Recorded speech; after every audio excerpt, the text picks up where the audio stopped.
Good morning, everyone, and welcome to Wednesday morning. It's Stephen Whiteside here from the uptrend.com. In the pre-market this morning, stock index futures are up above fair value. They look pretty much like they did yesterday morning in the pre-market. Now, to get from here to the market opening at 9:30, we have to get through the CPI numbers coming out at 8:30. And later in the morning, we've got energy inventories, which could certainly help change the direction of the market. Now, we've been talking about potential recession coming, and you can certainly see that in the airline stocks. Delta was down over 5% on Monday. Yesterday morning, after they warned, it was down another 7% on the day. So the Delta, certainly a canary in the coal mine. Air Canada has been, gradually moving lower for some time now. So, if you look at these airlines, they're certainly not showing any sign of having a great travel summer this year, even though the price of crude oil is down dramatically over the past few months. Now, the S&P 500 made a new low yesterday, and typically we go back in time and look at the previous bottoms as potential areas of support. And remember, the low in January came down to fill the open gap from the election day, and that level didn't hold. The late October low didn't hold, and so here we are trading back at levels we haven't seen since last September. That's just the S&P 500. If we look at the Russell 2000, you can see that we're currently trading back at the basically down at the low of from last August, and the market is going to be watching that very closely to see if that holds. But that's where we're at the moment, and we have not seen a crash. People are talking about the Trump crash.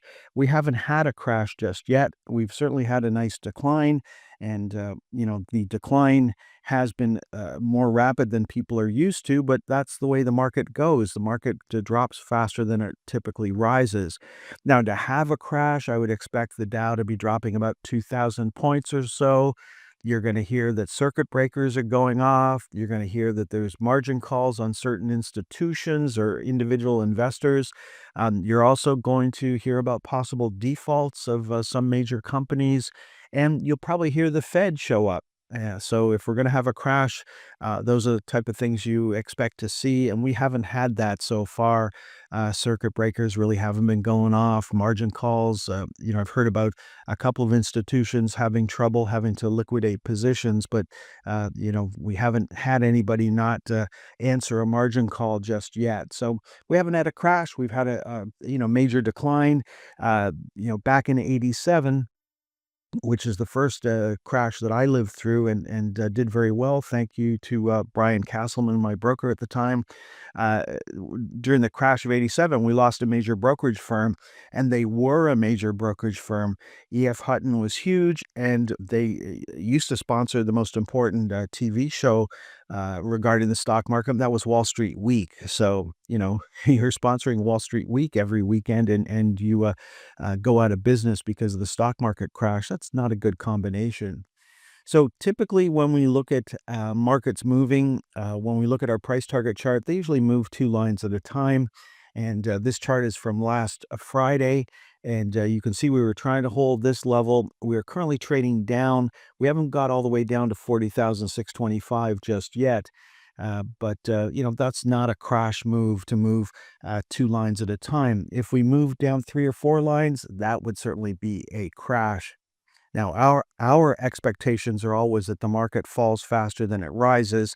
A lot of times that gives people, quite an eerie feeling, a little bit of shock, and that's what the market is going through at this time.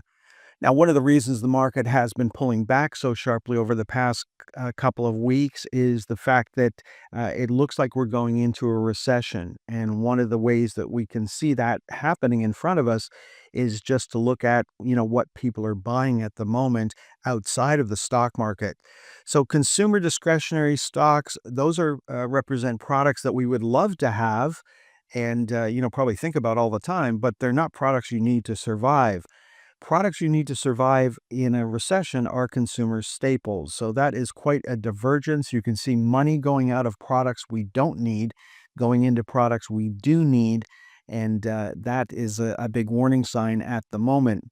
If you want to see a robust stock market, then you want to see consumer discretionary stocks lead consumer staple stocks, and that's not what's going on at the moment. So, consumer staples, they're back on a short term sell signal as of Tuesday's close, joining the rest of the market. Now, when we talk about the overall retail sector, it made a new low yesterday. And, the daily right side charts only have a couple of months worth of data. If we want to see more historical data, I can go to the daily flypaper channel chart and I would go look at this chart and look at the previous lows for potential areas of support. And you can see the retail sector has broken through everything we can see on this chart. So we know that we closed at 69.02 yesterday, and if we go and look at a weekly chart, you can see that this weekly chart, which was posted last Friday, our next target was 68.75. The low yesterday was 68.03. So this is a big line in the sand, and it takes us back to the start of 2024. So that's how much the retail sector has lost in the past couple of months. It's taken us back to the start of 2024. Now, you can see that the next target to the downside is 62.50, and that would take us back to the fall of 2024. So we'll just have to see if the 68.75 level holds. If it doesn't, that's a big warning sign that the economy is going to start pulling back dramatically. Now, here's the Jets ETF, and we looked at Delta and Air Canada earlier.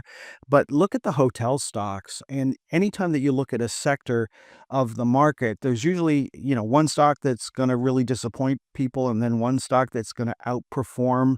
We've seen that with the Magnificent Seven stocks. Every stock is in a particular sector, and the Magnificent Seven stocks were the ones that were winning for the longest time. When we look at the hotel sector and we go through and look at the individual charts, can you pick out a winner here? It'd be very hard to say which one of these hotel stocks is winning at the moment. It looks like investors are trying to liquidate them as quickly as possible. So the market is not anticipating a very robust travel season this year, and that's not a good sign going forward for the economy. Now, at the present time, I mentioned the line in the sand for the retail sector. If we look at the NASDAQ 100, it is currently holding the 468.75 level. If it can do that and we can start to trade above Monday's high, then that would be the sign that the market wants to put in a bottom here. And we could move up a couple lines, possibly back up to the $500 level on the NASDAQ 100. But, that hasn't started yet. So let's see if we can hold the 468.75 level going forward. Now, looking at the VIX made a new high yesterday before reversing, did not close below the previous day's low. We need to close on Wednesday below 2107 to give us a new sell signal for the VIX. If that were to happen, that would be very bullish for the stock market. The VIX ETFs made new highs yesterday before pulling back, so no chance of a trend change. And yesterday we talked about taking profits, and hopefully you had the chance to lock in some profits yesterday. Now, looking at commodity ETFs, starting off with crude oil, had an inside day on Tuesday.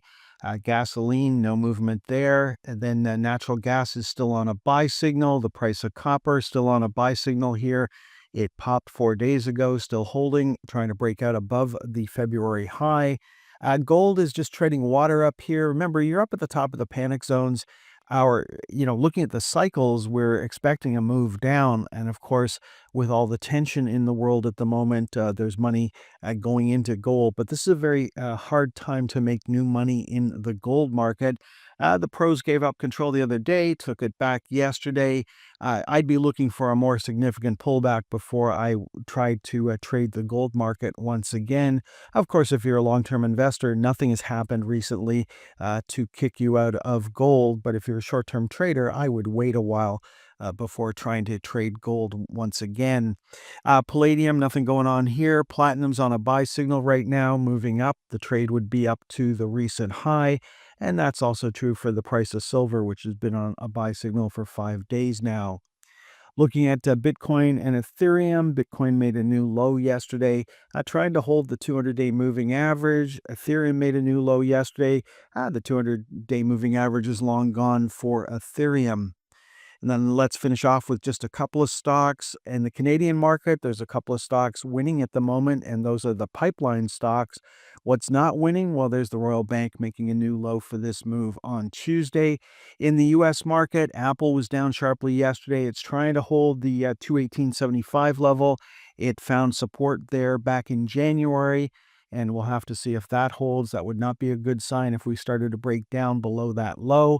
And what's working at the moment? Well, Chinese stocks are still doing well. There's Alibaba still on a buy signal, just a day away from making a new high for this move. So money still going into the Chinese market, coming out of the North American markets. Okay, folks, that is all for this morning's presentation. The futures have firmed up a little more since I started the presentation. Dow futures currently up 250 points. Again, I'm doing this presentation ahead of those CPI numbers coming out at 8:30. Now, the market's pulled back over the last few weeks, and that is probably a little more than it usually pulls back. Markets go up, markets go down. The problem this time is the market is trying to price in a potential recession. So if we do get a bounce here, we're not expecting it to last very long, and we certainly don't expect to go back to the recent highs anytime soon.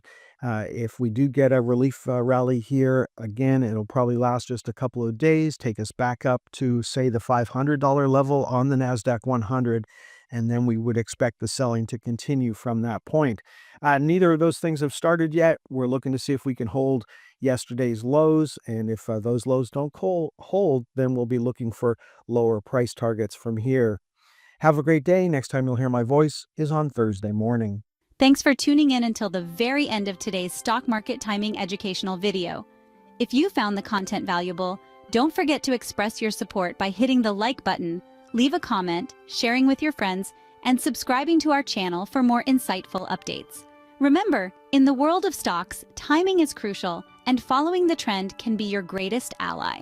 If you would like more information on how we can help you better time the stock market, please visit theuptrend.com.